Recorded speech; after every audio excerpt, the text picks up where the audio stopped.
Our president will start a war with Iran because he has absolutely no ability to negotiate. He's weak and he's ineffective. So the only way he figures that he's going to get reelected, and as sure as you're sitting there, is to start a war with Iran. Now, I'm more militant and more militaristic than the president. I believe in strength.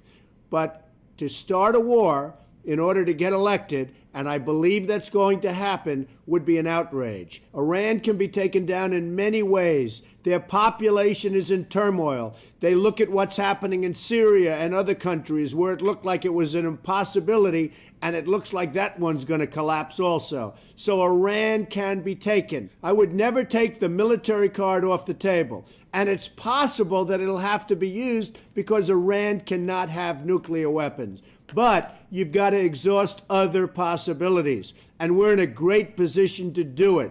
They know, or they at least must know, that they're in a little bit of heat because there's a lot of pressure to attack. This is a great time to negotiate. Unfortunately, we have a president that doesn't know the first thing about negotiation. We have a real problem in the White House. So I believe that he will attack Iran sometime prior to the election because he thinks that's the only way he can get elected. Isn't it pathetic? Well, it's happening just as I said it would. Iraq is becoming very, very, very close to Iran. Iran will end up taking over Iraq. They're all happy that the United States has been forced to leave. Our negotiators don't know what they're doing. Our president has no clue.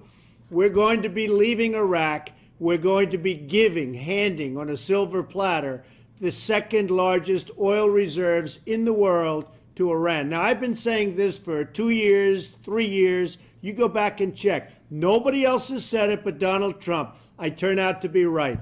They're going to be giving Iraq and the second largest oil reserves in the world to Iran.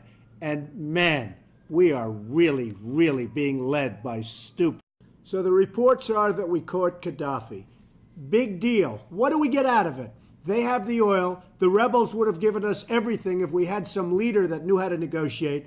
The rebels were being routed 4 months ago, absolutely routed by Gaddafi and his men.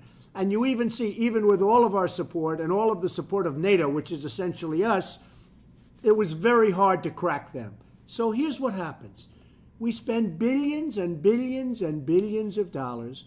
We just absolutely blast the hell out of them.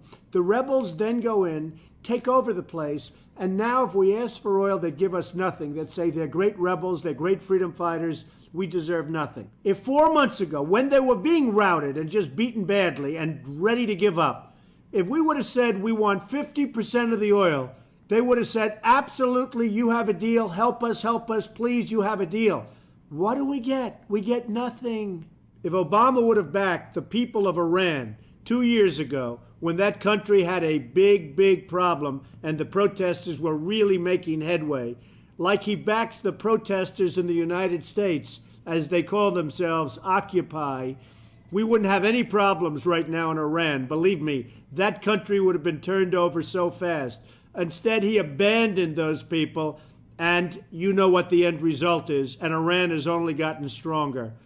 The man doesn't know what he's doing.